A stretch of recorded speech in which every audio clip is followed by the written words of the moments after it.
Well, we meet again. No, but what to do? It's your boy TeeLee, and I'm back with another crazy, scary video. With this one, Chillin' Scares. We back with another episode of Chillin' Scares, man. Missing person photos found after they went missing. It's about to get hectic. You already know. Before we begin, make sure you like, subscribe, turn on that post notification bell, so y'all can be tapped in to your boy, man. And make sure you put me on. Tell your auntie about me. Tell your friend. Tell your best friend. To tell the best friend. To tell, to tell a relative. To tell a relative. So, we trying to get to 100K. Okay? You know what I'm saying? Let's go. One photo of 12-year-old Jared Negretti, a self-portrait he snapped on July 19, 1991, after he was officially declared missing earlier that day. Jared was a member of the Boy Scouts, and July 19th... We're gonna stop right there. We already know the funny business that be going on with these Boy Scouts. It's a lot of freaky shit going on, for real. meant to be a milestone. It was his first overnight backpacking trip to the summit of Mount San Gorgonio, the highest peak in Southern California. Jared, alongside 5 fellow Boy Scouts and an adult troop leader, started the hike early in the morning. While the hike started off just as planned, the 11,000-foot ascent eventually took its toll on Jared specifically. He started to fall behind at around 6 p.m., unable to keep pace with the rest of the group. Determined to stick to the schedule, the group leader decided to go ahead with the other 5 kids and leave Jared behind, a choice he would come to regret for the rest of his life. Not long after, a different group of hikers saw Jared descending the mountain alone, and doing so in a dangerously unsafe way by shortcutting the switchbacks. Which, for those who don't know, it means he was ignoring the zigzagging trail designed to safely navigate steep terrain, and was instead heading straight down the slope. The hikers had... This man, wow. And it looked like over here, some people didn't already tried to do that. Didn't work out. Bam, probably went right back on track. Learned the highway. And it's literally a zigzag. Yeah, you a different type of breed. I mean, if you on this side and but you're not gonna be able to go all the way through. You just, you know what I'm saying? All bam, bam, bam, bam, then get back on track. But I think for the experience, it's best I don't know, just to be safe, bro. Safely navigate steep terrain and was instead heading straight down the slope. The hikers had warned Jared about the dangers of straying from the designated path, and also made sure to inform the scout leader when they had caught up with the troop further up the mountain. The leader, however, shrugged off their concern, stating that they'd catch up with Jared on their way back. Unfortunately, by the time they came back, Jared was nowhere to be seen. It didn't take long for the troop to realize the gravity of the situation. They quickly descended to the base camp and managed to call for help around midnight, sparking one of the largest search and rescue missions in the region's history. Over the following days, rescue teams scoured a massive 130 square mile stretch of the San Gorgonio wilderness, but there was no sign of Jared anywhere. It wasn't until day 3 when they found their first clue, a footprint matching the high-top sneakers he was wearing at the time of his disappearance. Further search of that area also uncovered more items that belonged to Jared, including the wrappers for beef jerky and candy, and most importantly, the disposable camera he had with him. Inside, the film held 12 photos, most of which were landscapes he captured throughout the trip. But the final image, taken after he had gone missing, was a chilling close-up of Jared's own eyes and nose, illuminated by the camera's flash. And while this photo proved that Jared was still alive hours after he went missing, it offered little to no clue about his whereabouts. The pitch-black background and low resolution obscured any background details that might have helped rescuers pinpoint where the photo was taken. Over the next 2 weeks, nearly 3,000 volunteers and professionals poured more than 45,000 combined hours into searching the vast San Bernardino National Forest. But with no solid leads to follow, the search dragged on without making any significant progress. On August 4, after 16 days, the search for Jared was officially called off by the authorities, leaving the mystery of his disappearance unsolved to this day. So, what really happened to Jared? Well, there are several possibilities.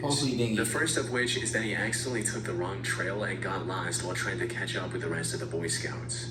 However, while getting lost is a common cause of disappearance in the wilderness, it doesn't quite add up in Jared's case. You see, this all took place in the middle of summer, so there was no risk of him succumbing to harsh elements like extreme cold. For real. He also had plenty of drinkable water in the 2-quart canteen he had on him. Not to mention the countless freshwater creeks and ponds dotted throughout the mountain. Put simply, he would have survived for at least a few days, and with thousands of rescuers scouring the area, it's likely someone would have found him. So, a more plausible theory is that he potentially slipped and fell off a sheer cliff. After all, he was shortcutting the switchbacks when the second group of hikers spotted him. It's possible he kept taking those dangerous shortcuts after they left, and one misstep on the steep terrain in the darkness led to a fatal fall. But this still begs the question, why didn't any of the rescuers come across his body despite the extensive search? Which brings us to the third possibility. He was dragged away by a wild animal. Mount San Gorgonio is home to both black bears and cougars. Some people also believe the glowing dot in the background of Jared's last photo is one of the eyes of a predator that was stalking him at the time. However, the search teams didn't find any clue of this being the case either. There was no blood, torn clothes, or drag marks anywhere in the area, which points to the most disturbing possibility, that instead Jared was abducted by someone. If we accept this as true, it explains why there was no sign of Jared or his body anywhere on the mountain. Unfortunately, it's been over 33 years since Jared vanished, and investigators still haven't found anything that could guide them toward a proper conclusion. His disappearance remains just as much a mystery today as it was the day he went missing. That's crazy. Hopefully they Wait, so it's found like something. people. Yeah, and for everything else. Everything. On June 15th, 1989, a woman in Port St. Joe, Florida, spotted a Polaroid photo lying in the parking lot of a convenience store on her way out. Without thinking much of it, she picked it up and flipped it over, only to be met with a disturbing image she'd never forget. The photo showed a young girl and a much younger boy lying in the back of a white, windowless van with duct tape over their mouths and their hands seemingly tied behind their backs. The woman alerted the police almost immediately, especially since the white van in the image looked eerily similar to the one she saw in the same parking lot minutes earlier. She also provided a description of the driver, allowing investigators to create a sketch of the suspect. However, even after setting up a perimeter around the area, the police weren't able to find the van or its driver. What they didn't know at the time was that this photo would eventually connect to a crime that took place more than 1,500 miles away. The victim of this crime was a 19-year-old college student named Tara Lee Calico. On September 20, 1988, nearly 9 months before the Polaroid was discovered, Tara left her home at around 9:30 a.m. for her daily bike ride. Every day, she'd ride down New Mexico's Highway 47 until reaching the railroad tracks intersecting the road, turning around and taking the same route back home. But on this particular day, Tara had plans with her boyfriend at 12:30 p.m. and didn't want to be late. So she told her mother, Patty, to come pick her up if she wasn't back by noon. And that's exactly what happened.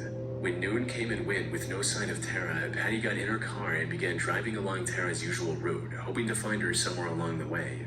However, despite going up and down the highway a couple of times, she couldn't find Tara anywhere. Patty rushed back home and called the police to report Tara missing. Nah, I wouldn't have let my daughter get that. If I got the whip and I got it like that, I drive you there, drop you off. Like, you don't need to take a bike. I don't know, that don't make sense, bro. Y'all didn't make no sense back in the 80s. I ain't even gonna lie. Why would you know you got plans, you gonna ride your bike there instead of just telling them to drop you off? You wasn't just riding your bike on a regular day. You was literally, you said you meet up with your boyfriend. Like, the authorities immediately put together a search party and began looking for her in the surrounding area. And it wasn't long before they found their first clue, a cassette tape that Tara was likely listening to on the side of the highway. They also found tire tracks matching her bike near this cassette. Unfortunately, Tara and her neon pink bike were nowhere to be seen. As the search radius became larger, the only other clue they found was a broken piece of her yellow cassette player, miles from where she was supposed to be. Patty believed her daughter had been abducted, and this piece was her way of leaving a trail. This theory was further supported by multiple witness accounts from people who reported seeing an old, worn-out pickup truck closely tailing Tara as she headed back home around 11:30 a.m. Witnesses also noted that Tara was wearing her headphones at the time and seemed unaware of the truck.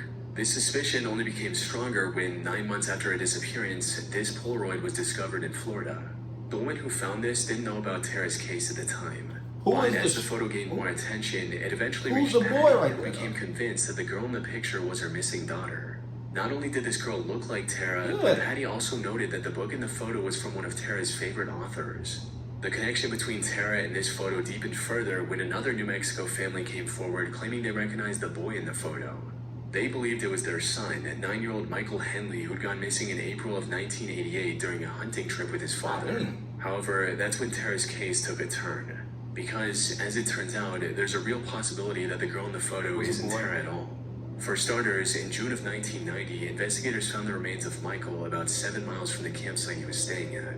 He wasn't abducted by anyone. Instead, he likely just wandered off, lost his way, and subsequently died of exposure to the elements. This led many to question whether the Polaroid had any real connection to Tara's specific disappearance at all. See, y'all And be the on here. investigations from different departments enhanced the confusion further. Exactly. Some concluded that the girl in the photo was undoubtedly Tara, while others pointed out the many structural differences between their faces. But it if she can wasn't change. abducted by the owner of this white van, then what exactly happened to Tara? Surprisingly, we might actually get a conclusive answer to this question more than 37 years after her disappearance. On the 13th of June 2023, the Valencia County Sheriff's Office announced a massive update on the case, stating, "At this time, law enforcement believes there is sufficient evidence to submit this investigation to the District Attorney's Office for review of potential charges. Currently, the identities and specifics of the persons of interest are sealed by the court and will remain so until a court order otherwise." Put simply, after decades of investigating, the police have finally cracked the case and are just waiting for the DA's approval to release the information to the public. As for why it took so long, a widely believed theory is that Tara was accidentally hit by a group of teenagers while biking home. Fearing the consequences, they panicked, abducted her, and eventually killed her to cover up the accident.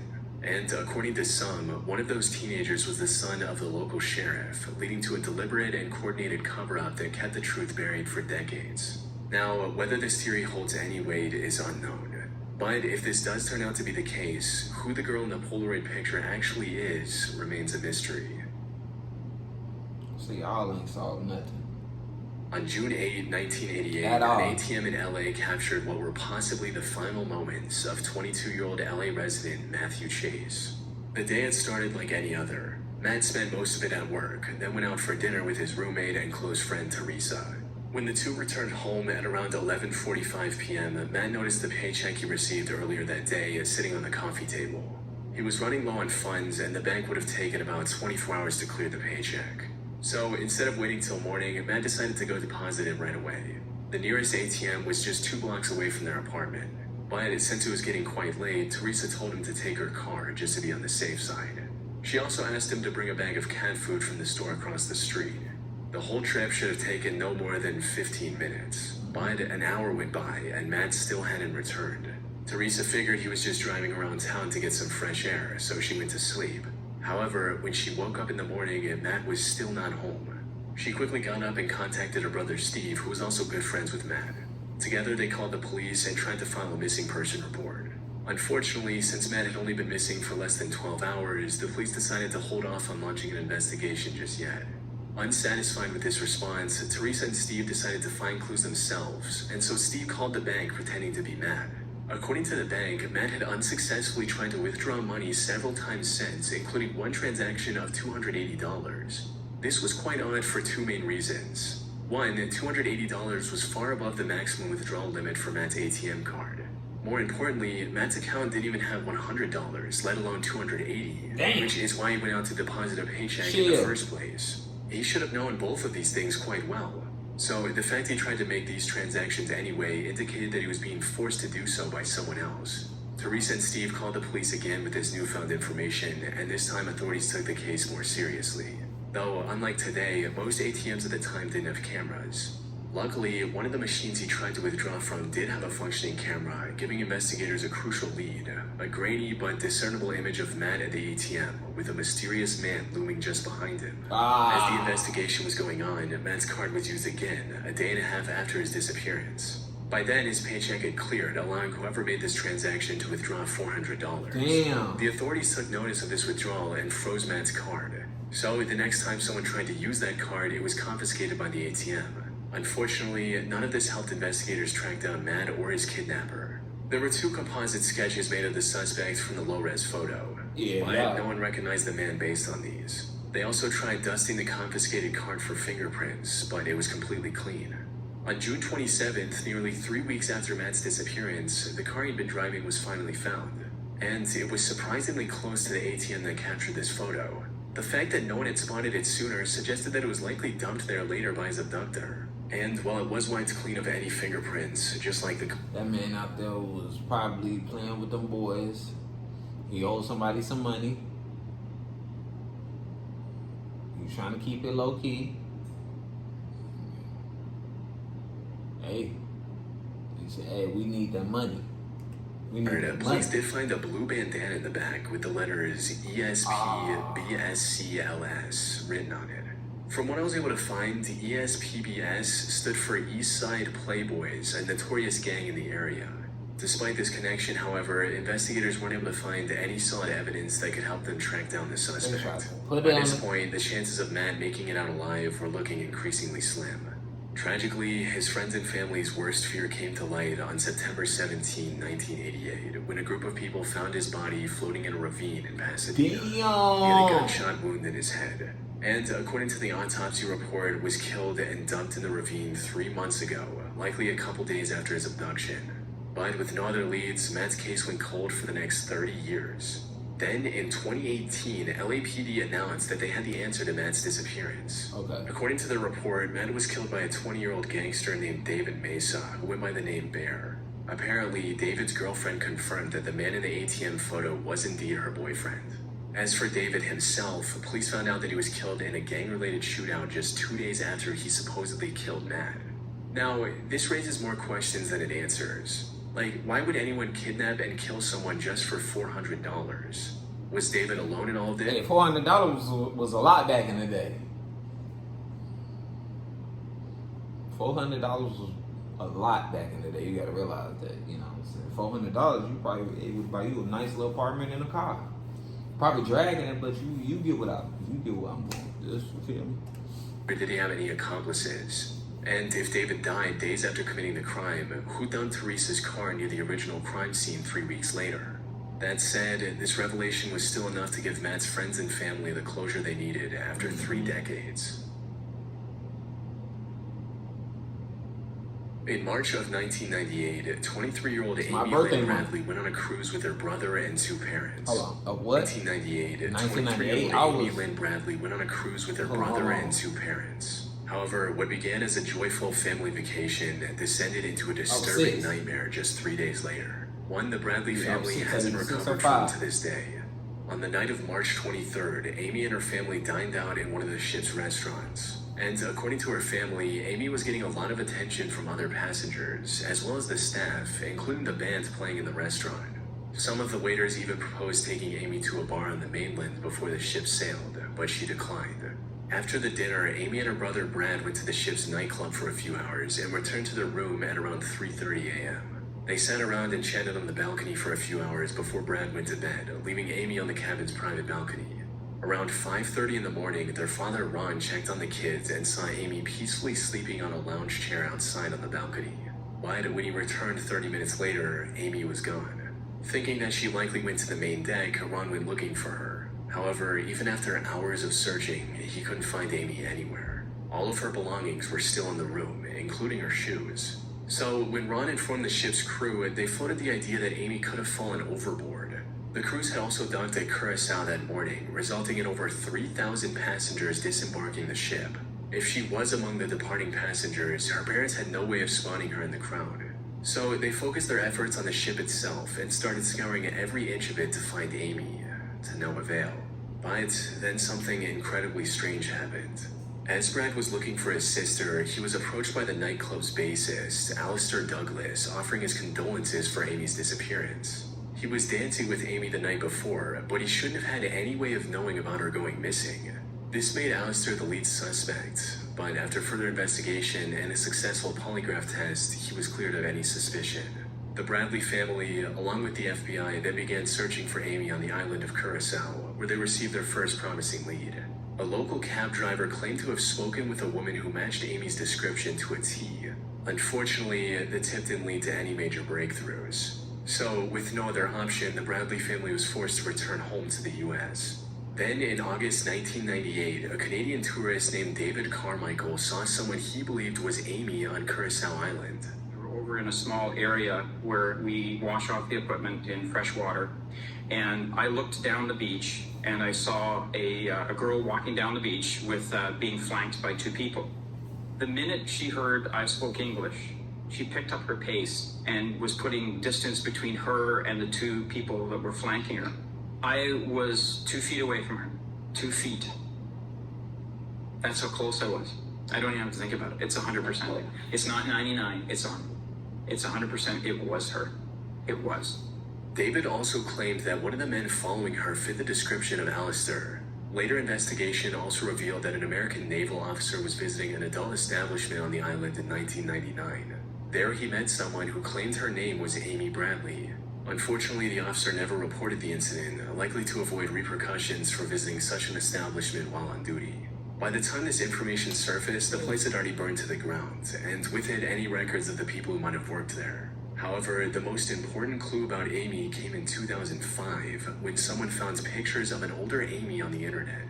These pictures, along with her earlier sightings, led many to believe that Amy was kidnapped and trafficked, possibly by Alistair, with some even suspecting a coordinated effort involving multiple crew members. That said, nothing ever came of this theory, and Amy was declared legally dead on March 24, 2010, 12 years after her disappearance. Now, it's still possible that Amy simply fell overboard and drowned, and that the woman seen on Curacao and one of the photos are nothing more than unfortunate lookalikes. But with so many scattered clues pointing toward a far darker possibility, it's hard to write them off as a simple case of mistaken identity.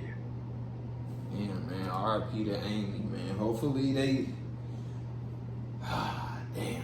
Y'all gotta be safe out there. Yeah, that's her.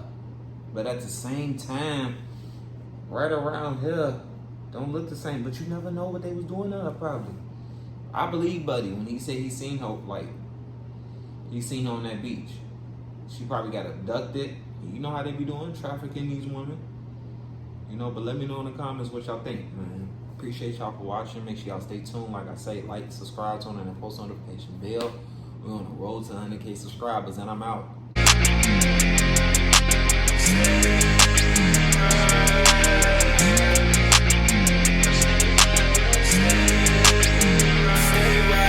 What you gonna do now?